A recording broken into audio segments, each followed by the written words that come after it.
My name is Detective Marcus Thibodeau, New Orleans Police Department, Homicide Division badge number 1847.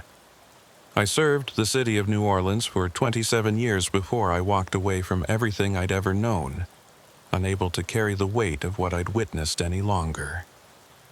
They say every cop has that one case that breaks them, that haunts their dreams and makes them question everything they thought they knew about good and evil, about reality itself. For me, that case started on a humid August night in 1996, in a city where the dead have never truly rested, and where some murders can't be solved because they weren't committed by anyone human. Before I tell you what happened in the French Quarter that night, before I share the truth about the 17 bodies we found in that townhouse on Dauphine Street, I need you to understand that if you're watching this alone, especially if you're in New Orleans right now, you might want to turn on another light. And hey, if this story keeps you up tonight, if it makes you think twice about those shadows in the corner of your room, consider hitting that subscribe button so you don't miss the other cases I'm finally ready to talk about. Drop a like if you've ever felt that chill down your spine walking through the French Quarter at night. Trust me, that feeling isn't just your imagination. New Orleans isn't like other cities. It never has been. Built on swampland, below sea level, it's a place that shouldn't exist, but does anyway. Defying nature through pure, stubborn will, and a complex system of pumps that work day and night to keep the water at bay. The dead here don't stay buried. They float back up, which is why our cemeteries are cities of the dead above ground, marble and concrete tombs that look like tiny houses for spirits that refuse to leave. Every local knows the city has a darkness to it that goes beyond crime statistics and murder rates. It's in the air, thick and oppressive like the humidity that makes you feel like you're drowning just walking down the street. I grew up in the 9th Ward, raised by my grand-mère who filled my head with stories of Loa and spirits, of Marie Laveau and the old ways that never really died when the modern world arrived. I joined the NOPD partly to escape those stories, to prove that everything could be explained by evidence and logic, that the shadows that seemed to move on their own were just tricks of light and exhausted minds. For 15 years, I was successful in that denial. I solved cases through detective work, through fingerprints and witness statements and good old-fashioned shoe leather investigation. The weird stuff, the things that didn't quite add up, I learned to file away in the back of my mind, focusing on what could be proven in court. But the Dauphine Street case changed everything. It started with what should have been a routine welfare check. The call came in at 11:47 p.m. on August 13, 1996. A neighbor complained about a smell coming from the townhouse at 1428 Dauphine Street, a 3-story Creole building that had been converted into apartments back in the 1970s. The responding officers broke down the door after getting no response and immediately called for backup and homicide detectives. I was on call that night, finishing up paperwork from another case when my pager went off. My partner, Detective Ray Mouton, picked me up 20 minutes later, and we drove through the French Quarter streets still buzzing with tourists despite the late hour. The smell hit us before we even got out of the car. It was sweet and cloying, the unmistakable scent of death mixed with something else, something that made my stomach turn in a way that 20 years of crime scenes hadn't prepared me for. It smelled like copper and incense, like burnt herbs and rotting flowers. The uniformed officers standing outside looked pale, and one young cop was bent over in the gutter, losing what was probably his dinner. That should have been my first warning. These weren't rookies. They were seasoned officers who had seen their share of violence in a city that averaged a murder a day. Officer Patricia Williams, a 10-year veteran I'd worked with before, met us at the door. Her usually steady hands were shaking slightly as she handed us latex gloves and paper booties for our shoes. "It's bad, Marcus," she said quietly, using my first name instead of my rank, which told me just how rattled she was. I've never seen anything like this. We've got 17 bodies, all in the parlor, and Marcus, they're arranged. The word arranged sent a chill down my spine. In my experience, killers who arranged their victims were the worst kind. The ones who saw murder as art, who took pleasure not just in the killing, but in the display. Serial killers, cult leaders, the kind of people whose minds operated on a completely different frequency from the rest of humanity. I glanced at Ray, who was already pulling on his gloves, his face set in the grim expression I'd seen too many times before. We'd been partners for 7 years, had worked dozens of homicides together. But something about this felt different from the moment we stepped through that door. The townhouse's entrance opened into a narrow hallway that led to a formal parlor, the kind of room that wealthy Creoles would have used to receive guests a century ago. The walls were covered in faded silk wallpaper, peeling in places to reveal the horsehair plaster beneath. The air inside was thick, almost solid with that horrible smell, and underneath it was something else, the sound of flies, thousands of them, creating a low humming that seemed to vibrate through the floorboards. I'd been to murder scenes where bodies had been left for days, weeks even, but I'd never heard anything like that sound. It was almost musical, rising and falling in waves like some hellish symphony. We followed Patricia down the hallway, our footsteps muffled by a runner carpet that might have once been red but was now brown with age and God knows what else. The closer we got to the parlor, the stronger the smell became, and the louder that humming grew. I could feel sweat running down my back despite the air conditioning unit that was running somewhere in the building. Ray was muttering under his breath, and I caught the words of a prayer his Catholic mother had probably taught him decades ago. I'm not a religious man, hadn't been to Mass since my confirmation, but in that moment, I wished I had my Grand-Mère's rosary in my pocket. Patricia stopped at the doorway to the parlor and stepped aside. "Forensics is on the way," she said, "but we haven't touched anything. We've been waiting for you."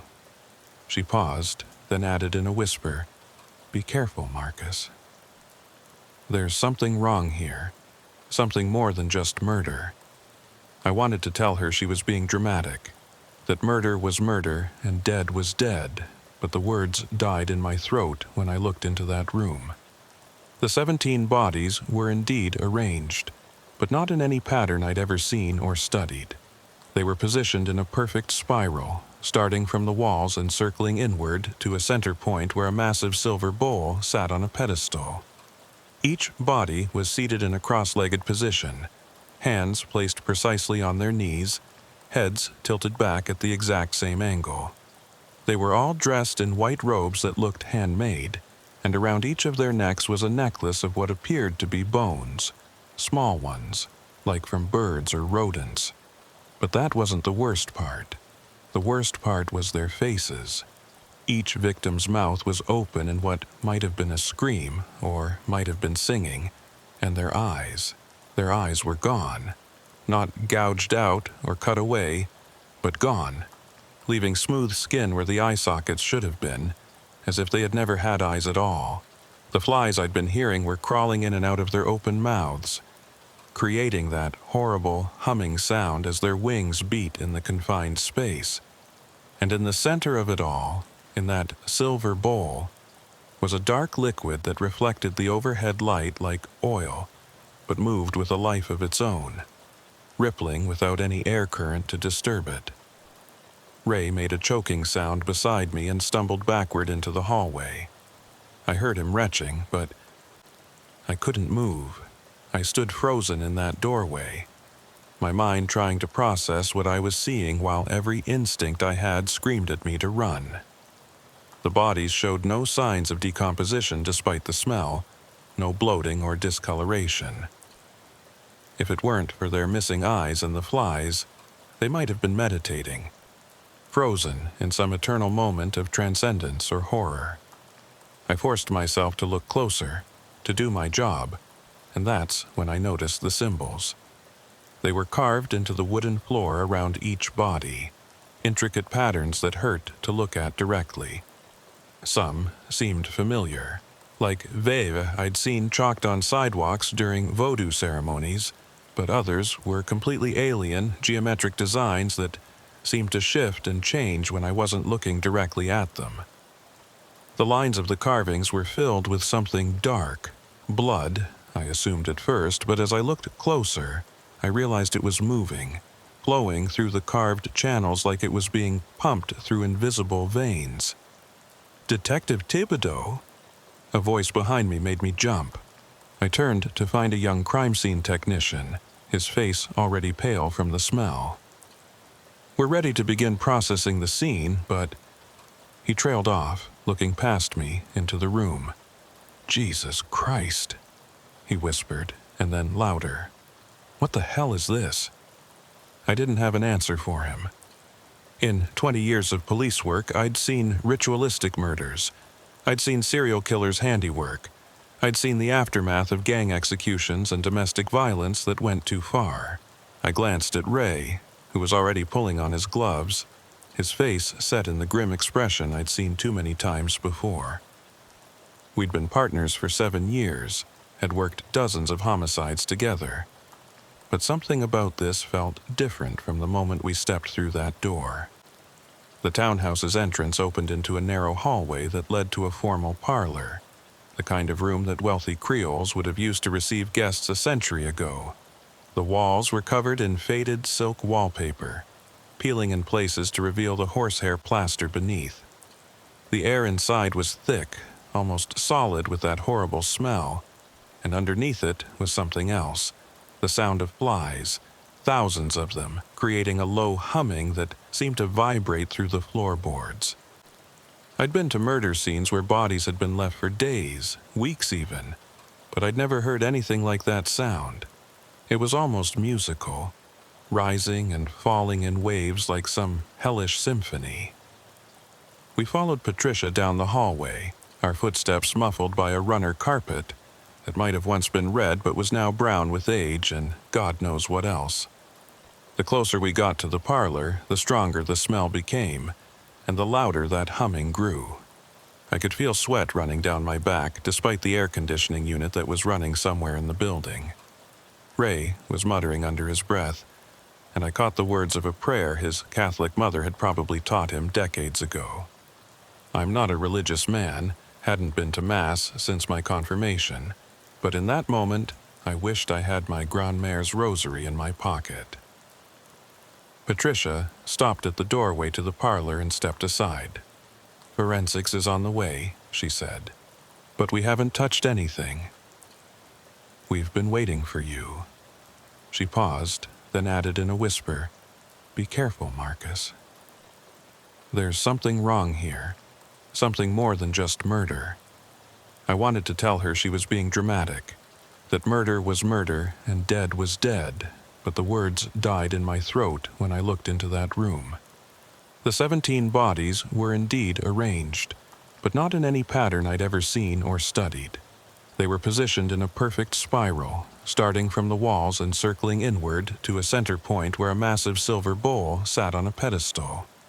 Each body was seated in a cross-legged position, hands placed precisely on their knees, heads tilted back at the exact same angle.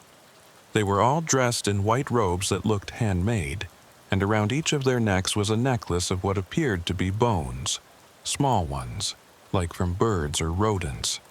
But that wasn't the worst part. The worst part was their faces. Each victim's mouth was open in what might have been a scream, or might have been singing, and their eyes were gone. Not gouged out or cut away, but gone, leaving smooth skin where the eye sockets should have been, as if they had never had eyes at all. The flies I'd been hearing were crawling in and out of their open mouths, creating that horrible humming sound as their wings beat in the confined space. And in the center of it all, in that silver bowl, was a dark liquid that reflected the overhead light like oil, but moved with a life of its own, rippling without any air current to disturb it. Ray made a choking sound beside me and stumbled backward into the hallway. I heard him retching, but I couldn't move. I stood frozen in that doorway, my mind trying to process what I was seeing while every instinct I had screamed at me to run. The bodies showed no signs of decomposition despite the smell, no bloating or discoloration. If it weren't for their missing eyes and the flies, they might have been meditating, frozen in some eternal moment of transcendence or horror.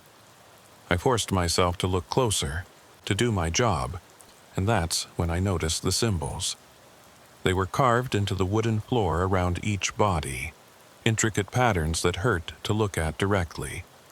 Some seemed familiar, like veuve I'd seen chalked on sidewalks during voodoo ceremonies, but others were completely alien, geometric designs that seemed to shift and change when I wasn't looking directly at them. The lines of the carvings were filled with something dark, blood, I assumed at first, but as I looked closer, I realized it was moving, flowing through the carved channels like it was being pumped through invisible veins. "Detective Thibodeau?" A voice behind me made me jump. I turned to find a young crime scene technician, his face already pale from the smell. "We're ready to begin processing the scene, but..." He trailed off, looking past me into the room. "Jesus Christ," he whispered, and then louder. "What the hell is this?" I didn't have an answer for him. In 20 years of police work, I'd seen ritualistic murders. I'd seen serial killers' handiwork.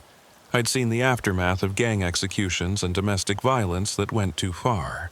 When the Marine Patrol brought him in, he was perfectly preserved inside his crystalline shell, his face frozen in an expression of absolute terror. But the strangest thing was that he was still warm to the touch. And if you put your ear close to the crystal, you could hear something that sounded like screaming, very faint and very far away. The investigation officially stalled there. We had our killer, technically, but no explanation for how the murders had been committed that would stand up in court or even in a rational conversation. The brass wanted the case closed quietly, the bodies released for burial, the whole thing forgotten. They classified it as a murder-suicide with unusual circumstances and sealed the more disturbing evidence. But I couldn't let it go.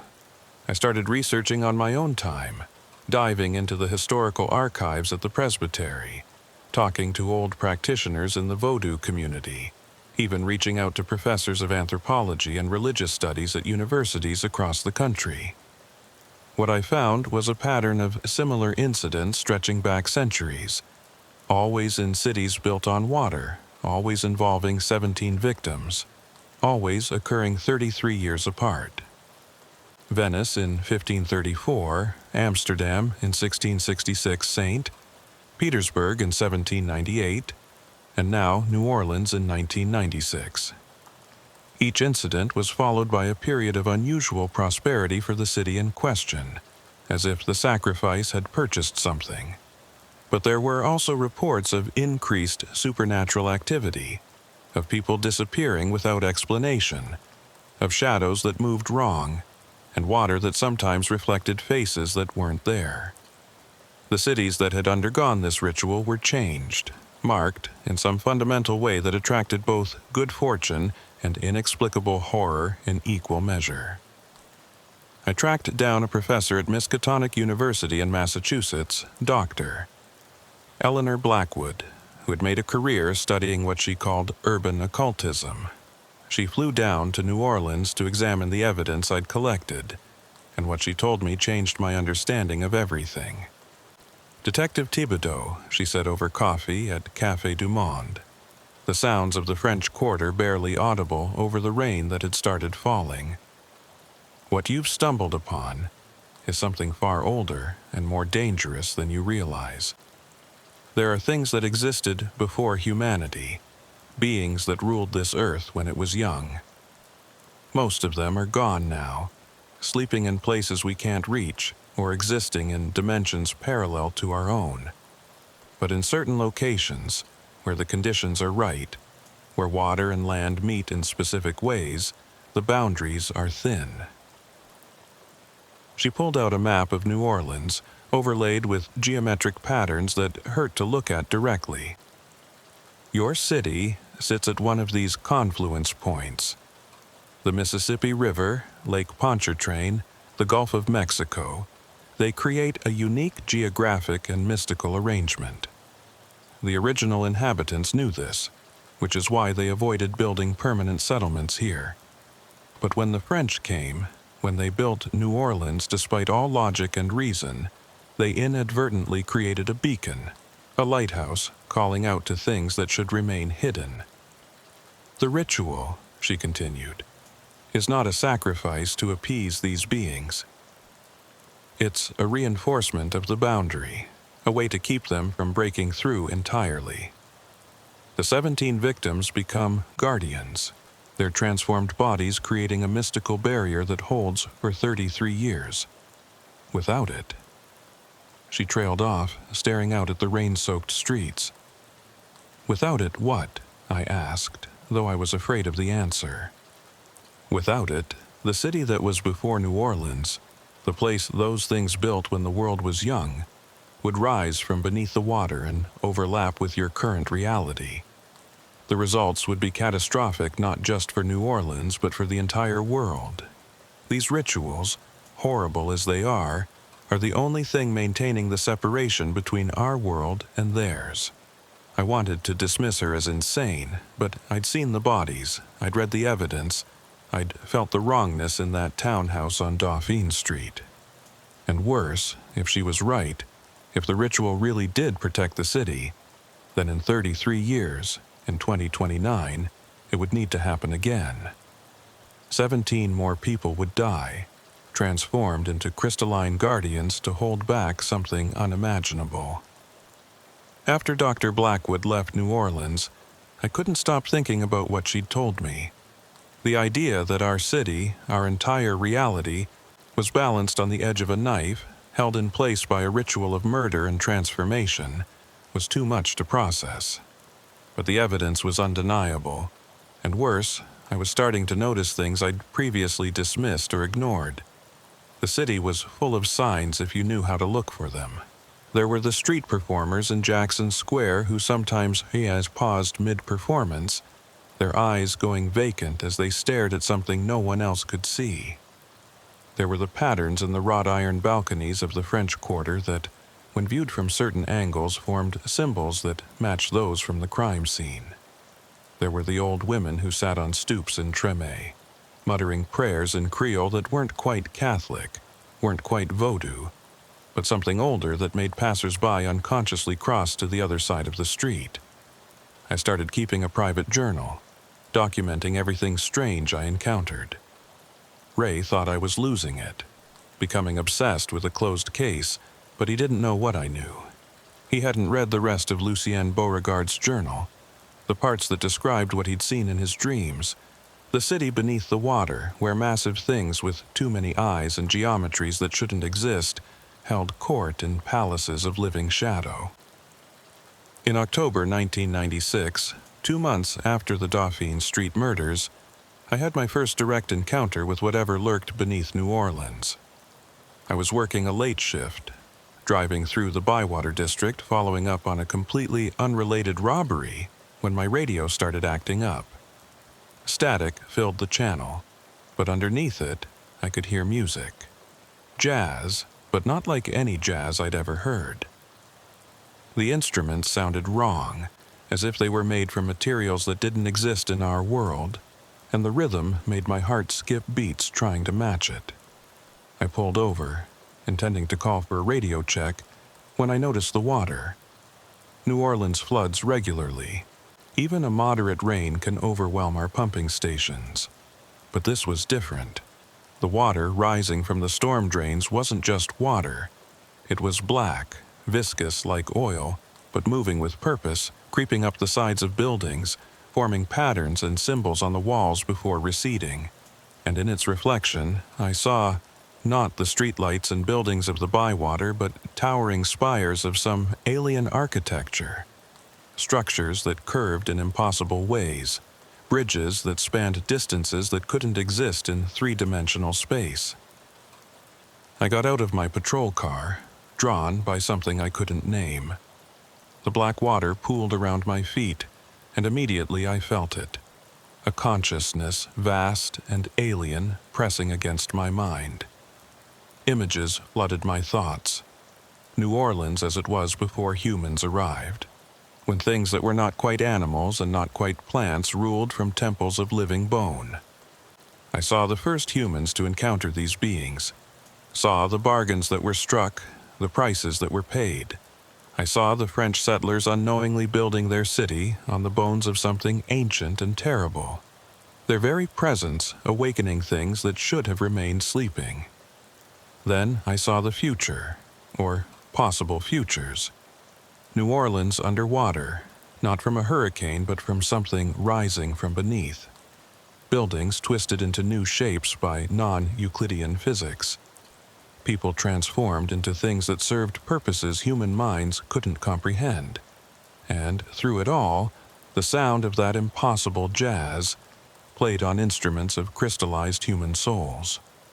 The vision broke when Ray's hand grabbed my shoulder, pulling me back from the edge of the black water. I hadn't heard him arrive, but apparently I'd been standing there for over an hour, completely unresponsive to radio calls. The water was already receding, leaving behind only the usual New Orleans street flooding, but I could still feel the echo of that vast consciousness in my mind. Marcus? What the hell? Ray's face was a mix of concern and fear. You've been standing here like a statue. Dispatch has been trying to reach you. I couldn't explain what I'd seen, not in any way that wouldn't result in a psychological evaluation and probable suspension. So I blamed it on exhaustion, on stress from the Dauphine Street case. Ray didn't believe me. I could see it in his eyes, but he let it go. That's what partners do. They cover for each other, even when they don't understand what they're covering for. But the encounters didn't stop. If anything, they intensified. I would see figures in my peripheral vision, tall things that moved with too many joints, that disappeared when I looked directly at them. I would hear whispers in languages that predated human speech, offering bargains I didn't understand for prices I couldn't comprehend. And the dreams were the worst. Every night I found myself in that other New Orleans, the city beneath the water. I walked streets that were familiar but wrong, where the laws of physics were more like suggestions. I saw the 17 victims from Dauphine Street, their crystallized hearts glowing in their chests, standing guard at points throughout the city. They couldn't speak, but their eyeless faces turned to follow me as I passed, and I could feel their awareness, their eternal vigilance against something pressing in from outside. In one particularly vivid dream, I found myself in what I somehow knew was the original temple, the first structure built by the things that ruled before humans. It was simultaneously underwater and dry, existing in multiple states at once. At its center was a pool of that black water, and rising from it was something I can't properly describe. It had a shape, but that shape changed depending on how I looked at it. It had eyes, thousands of them, but they weren't arranged in any pattern that made sense. It spoke, but not in words, in pure concept and emotion that bypassed language entirely. It showed me the truth about the 17. They weren't victims, not exactly. They had been chosen, yes, but not randomly. Each of them carried a specific genetic marker, a trace of DNA that connected them to the original inhabitants of this land, the humans who had first encountered the things from beneath and made the original bargain. Every 33 years, 17 of their descendants were required to undergo the transformation, to become living anchors that kept the two realities from merging. The being showed me Lucien Beauregard's family history, how his ancestors had been the keepers of this knowledge, the ones who ensured the ritual was performed when necessary. It was a burden passed down through generations, driving many of them to madness, but necessary for the survival of the city and perhaps the world. Lucien had tried to break the cycle, had attempted to leave New Orleans and let someone else handle the responsibility, but the calling was in his blood, literally encoded in his DNA. When I woke from that dream, I found symbols drawn in condensation on my bedroom window, the same symbols from the crime scene. They faded as the sun rose, but I knew they'd been real. I was being marked, being shown these things for a reason. The question was whether I was being warned or recruited. I threw myself into research, using every resource available to me as a detective, and many that weren't strictly legal. I broke into sealed records, bribed clerks for access to archives that were supposed to be restricted, even consulted with practitioners of the darker arts who operated in the shadows of New Orleans' tourist-friendly voodoo shops. What I found was a conspiracy of silence stretching back centuries. There was a secret society, unnamed and unofficial, that had formed around the knowledge of what lurked beneath New Orleans. Its members included people from all walks of life: politicians, police officers, priests, professors, even street performers and tour guides. They were the Watchers, the ones who monitored the boundaries between worlds and ensured that when the time came, the ritual would be performed. They had been watching the 17 victims for years, identifying them through dreams and signs, preparing for what needed to be done. I found evidence that the police department itself was infiltrated by this society. Certain cases were deliberately buried. Certain areas were unofficially off limits for patrol, and certain phenomena were never officially reported. The commissioner himself was part of it, as were several judges and members of the city council. They all knew the truth about New Orleans, about the price that had to be paid to keep it from sliding into something far worse than destruction. In December 1996, I was approached by one of them. I was sitting in Mother's, a po' boy shop on Poydras Street, when an elderly black woman sat down across from me. She was dressed simply but elegantly, and something about her presence made the busy restaurant seem to fade into background noise. "Detective Thibodeau," she said, her voice carrying a weight of authority that had nothing to do with volume. "You've been looking into things that are better left undisturbed." "Who are you?" I asked, though somehow I already knew she was connected to everything I'd been investigating. "My name is Marie Arsenault, and I'm what you might call a guardian of the balance. My family has been watching over New Orleans since before it was called New Orleans, since before the French, before the Spanish, back when the indigenous peoples knew enough to build their homes on stilts and never drink from certain springs." She leaned forward, and I could see that her eyes were not quite right. They were too old for her face, too knowing, as if they'd seen centuries pass. "You've been chosen, detective. Not for the transformation. That cup has passed you by. But to be a witness, a recorder, someone who knows the truth and can ensure it's not forgotten when the next cycle comes." "The next cycle isn't for 33 years, I said. She smiled, but it was sad. "Time isn't as linear as you think, especially here where the boundaries are thin. The next cycle is in 33 years, yes, but the preparation begins now. The 17 who will be called in 2029 are already being born, their fates written in their DNA. Some of them will try to run, as people always do. Some will embrace it, understanding the necessity, but all 17 must be ready when the time comes, or the consequences will be catastrophic." She stood to leave, then paused. "You have a choice, detective. You can forget what you've learned, request a transfer, leave New Orleans and never look back. Or you can accept your role as a witness, a guardian of truth. But know that once you choose, there's no going back. The knowledge will change you, mark you, make you something other than entirely human." After she left, I sat in that po' boy shop for hours, watching the normal people living their normal lives blissfully unaware of what lurked beneath their city. I thought about my grandmère's stories, about the 17 victims whose crystallized hearts now served as mystical anchors, about Lucien Beauregard trapped in his amber prison, still screaming where no one could hear him. I thought about the black water and the consciousness that had touched my mind, showing me truths that human minds weren't meant to comprehend. I made my choice that night in Mother's. I couldn't walk away from the truth, couldn't pretend I hadn't seen what I'd seen. Maybe it was the detective in me, unable to leave a mystery unsolved.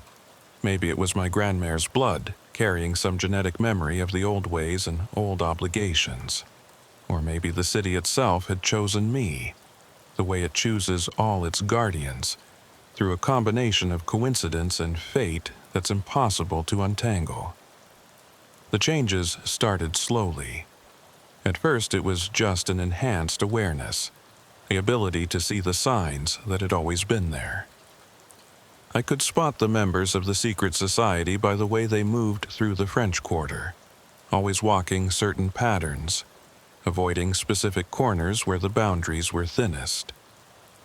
I could hear the wrongness in the jazz music that drifted from certain clubs after midnight, the notes that shouldn't exist but did.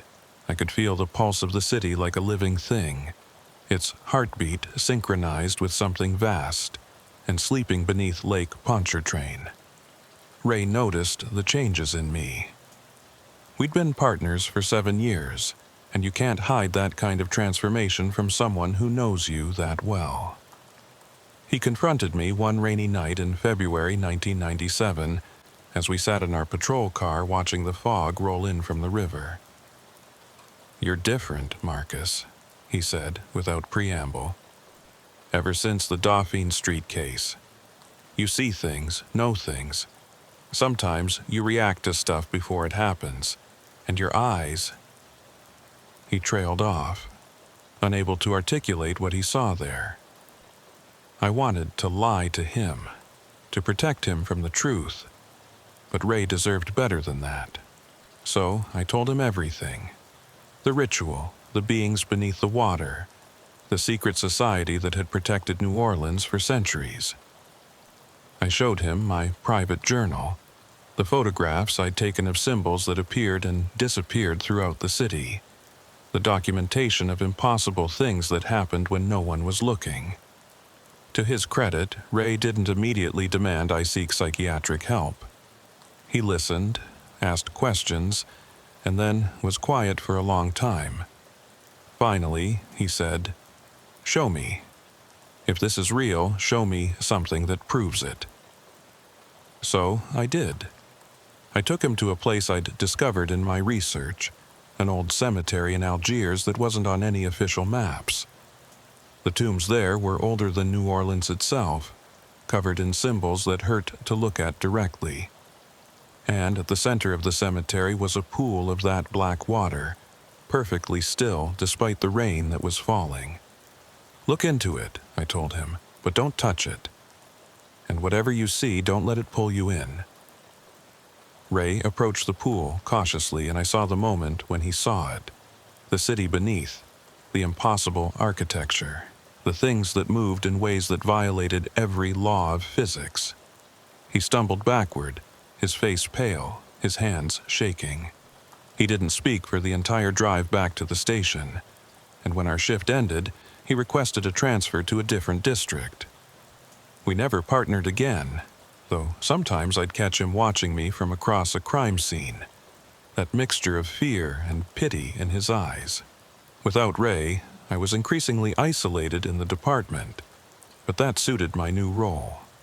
Marie Arsenault became my mentor of sorts, teaching me to navigate the hidden currents of New Orleans' secret history. She showed me the safe houses where the society met, introduced me to others who carried the burden of knowledge. There was Father Miguel, a Catholic priest who performed exorcisms that the church would never sanction. There was Dr. Charlotte Tran, an emergency room doctor who knew how to treat injuries that didn't have medical explanations. There was Jackson Blue, a street musician whose saxophone could play notes that kept certain things at bay. Through them, I learned that New Orleans wasn't unique. Every city built on water had similar guardians, similar obligations. Venice had its Council of Ten, who ensured the city's foundations remained stable despite what swam in the canals beneath. Amsterdam had its watchers who maintained the dikes against more than just the sea. But New Orleans was special because it was newer, its boundaries less established, its bargains still being negotiated. In 1998, Hurricane George threatened the city, and I learned that natural disasters were often more than they seemed. The storm wasn't just meteorological, it was a test of the boundaries, a probing of our defenses by things that existed in the spaces between air and water. The society mobilized, performing rituals at key points throughout the city, strengthening the anchors that the 17 had become. I participated in one of these rituals, and what I experienced there changed me further. We gathered in the basement of an abandoned church in the 9th Ward, 13 of us forming a circle around a map of New Orleans drawn in salt and ash. Marie led the ceremony, speaking words in a language that predated human civilization, and as she spoke, I could feel the 17 victims from Dauphine Street responding. Their crystallized hearts began to resonate, creating a frequency that reinforced the boundary between worlds. But maintaining that frequency required energy, and that energy had to come from somewhere. It came from us. I felt years of my life being pulled away, not taken, but given freely, fed into the barrier that kept our reality intact. When the ritual ended, I looked in a mirror and saw new gray in my hair, new lines around my eyes. I had aged 5 years in a single night, and I understood then the true cost of keeping New Orleans safe. The society's members didn't just guard knowledge. They paid for the city's continued existence with pieces of their own lives. Hurricane George passed without major damage, the storm weakening at the last moment in a way meteorologists couldn't explain. But those of us who knew the truth understood that it hadn't weakened naturally. It had been turned aside by the barrier we'd reinforced, by the lives we'd voluntarily sacrificed to keep the boundaries intact. The years that followed blurred together in a haze of cases both mundane and supernatural. I worked regular homicides during the day and investigated stranger deaths at night. There was the artist in the Marini who painted portraits that aged instead of their subjects. There was the chef in the garden district whose gumbo contained ingredients that didn't exist in any cookbook and whose customers sometimes disappeared mid-meal, leaving only their clothes behind. There was the tour guide whose ghost tours occasionally included actual ghosts, traumatizing tourists who'd expected theatrical scares, not genuine encounters with the dead. Each case taught me more about the true nature of New Orleans, about the constant negotiation between our world and what lay beneath. I learned that the city's famous above-ground cemeteries weren't just because of the water table. They were barrier points, places where the dead could be properly contained, so they didn't slip into the spaces between worlds. I learned that Mardi Gras wasn't just a celebration, but a massive ritual of chaos and release that helped stabilize the city's supernatural pressures for the rest of the year. I learned that the Mississippi River itself was partially sentient, carrying memories of every civilization that had ever touched its banks, and that it sometimes demanded its own tribute separate from what the things beneath required. In 2005, Hurricane Katrina hit, and everything changed. The storm was more than a natural disaster. It was a fundamental breach of the boundaries we'd worked so hard to maintain. The levees didn't just fail physically, they failed metaphysically, allowing things to pour into our reality that should never have been able to manifest. For 3 days, New Orleans existed in multiple dimensions simultaneously, and those of us who could see the truth witnessed horrors that the rest of the world explained away as trauma-induced hallucinations. I saw creatures made of water and wind stalking through the flooded streets, harvesting something from the bodies of the drowned. I saw buildings phase in and out of existence, sometimes showing their current ruined state, sometimes showing what they'd been, sometimes showing what they were in that other New Orleans beneath the water. I saw the 17 anchors straining against forces they were never meant to withstand alone, their crystallized hearts cracking under the pressure. The society did what it could, but we were overwhelmed. Marie Arsenault died holding a boundary point in the lower Ninth Ward, her body simply dissolving into light as she poured everything she had into maintaining the barrier. Father Miguel went mad, his mind shattered by direct contact with something from beyond. Dr. Tran disappeared entirely, pulled into one of the dimensional rifts that had opened throughout the city. When the waters finally receded, New Orleans was fundamentally changed. The boundaries were weaker, more porous. Things that had been content to remain hidden now walked openly, though most people's minds refused to process what they were seeing. The murder rate skyrocketed, but many of those deaths weren't murders in any conventional sense. They were collections, payments on debts that had accumulated during the chaos, or simply predation by things that no longer needed to hide. I tried to continue my work, but the NOPD was gutted by the storm, and the city's priorities had shifted to basic survival. The secret society was scattered, its knowledge fragmented, its power broken. New guardians emerged, younger and less trained, trying to maintain boundaries they didn't fully understand. Mistakes were made. More people disappeared. The wrong rituals were performed in the wrong places, sometimes making things worse instead of better. By 2010, I couldn't take it anymore. The weight of knowledge, the constant vigilance, the pieces of my life I'd sacrificed to keep the city stable, it was too much. I retired from the force, though you never really retire from the kind of knowledge I carried. I moved to a small house in Metairie, just outside New Orleans proper, but close enough to monitor what was happening. I wrote everything down, all of it, creating a record that future guardians could use. I documented every ritual, every boundary point, every sign and symbol that indicated the barriers were weakening. I interviewed the surviving members of the old society, recording their knowledge before it was lost forever. I became a keeper of secrets that nobody wanted to know, but somebody had to preserve. And I waited, because 2029 was approaching, the 33-year cycle coming round again. The 17 new anchors were out there somewhere, living their lives, unaware that they carried the genetic markers that would call them to sacrifice. Some were probably children now, others not yet born. But they would be found, would be called, would be transformed. The ritual would be performed, willingly or not, because the alternative was too terrible to contemplate. In 2023, as I write this final account, I can feel the pressure building. The boundaries are thinner than they've ever been. The black water appears more frequently, pooling in basements and bubbling up from storm drains.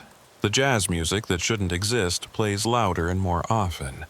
People are having the dreams again, visions of the city beneath the water, of the things that wait there with infinite patience. Marie Arsenault's granddaughter found me last month. She has the same 2 old eyes, the same weight of knowledge in her bearing. She told me they're rebuilding the society, preparing for what's coming. She asked if I would help, if I would share what I know with the new generation of guardians. I agreed, because what else could I do? This is my city, for better or worse, and I've seen what happens when the boundaries fail. So I teach them what I know, these young people who've inherited a burden they didn't ask for. I show them the signs to watch for, the rituals that still work, the places where reality is wearing thin. I tell them about the 17 who died in 1996, whose sacrifice has held for 27 years but won't hold forever. Sometimes they ask me if there's hope, if there's a way to break the cycle, to free New Orleans from this obligation. I tell them the truth. I don't know. Maybe somewhere in all the knowledge that's been accumulated over the centuries, there's a solution, a way to permanently separate our world from what lies beneath. Or maybe this is just the price of building a city where no city should exist, of trying to impose human order on a place that was never meant for human habitation. What I do know is that New Orleans will endure one way or another. It always has. Through fires and floods, plagues and storms, through transformations both physical and metaphysical, the city persists. Because that's what New Orleans does. It survives, even when survival requires sacrifices that other cities wouldn't make, knowledge that other people couldn't bear, and bargains that should never be struck.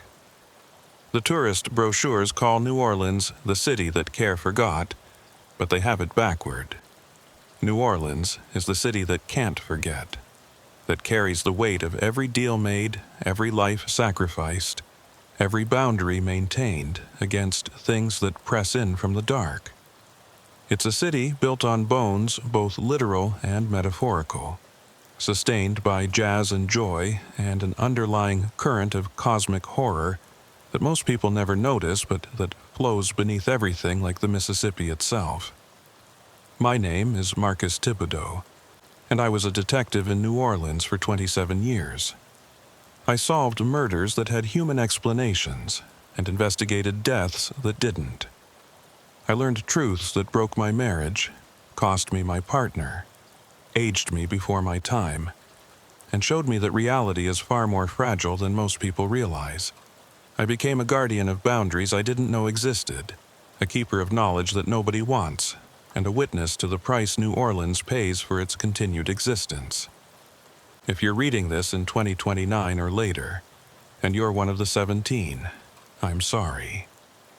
I'm sorry for what you'll have to endure, for the transformation that will strip away your humanity and make you an eternal anchor between worlds. But know that your sacrifice, horrible as it is, serves a purpose. You'll be protecting not just New Orleans, but perhaps the entire world from something far worse than death. And if you're reading this and you're not one of the 17, if you're just someone who stumbled onto the truth the way I did, you have a choice to make. You can walk away, pretend you never learned any of this, and live a normal life. Or you can join the Watchers, the Guardians, the ones who pay for the city's survival with pieces of their own souls. Either choice is valid. Either choice has consequences. But whatever you choose, remember this. New Orleans is more than just a city. It's a living negotiation between order and chaos, between our world and others, between what is and what should never be. Every jazz note played in the French Quarter, every bead thrown during Mardi Gras, every prayer whispered in Saint. Louis Cathedral is part of that negotiation. We all serve the city in our own ways, whether we know it or not. The water is rising again. I can see it from my window, black and viscous, creeping up from the storm drains. The music is playing, that impossible jazz that makes reality shimmer and bend. The next cycle is beginning, and the 17 are being called. God help them. God help us all.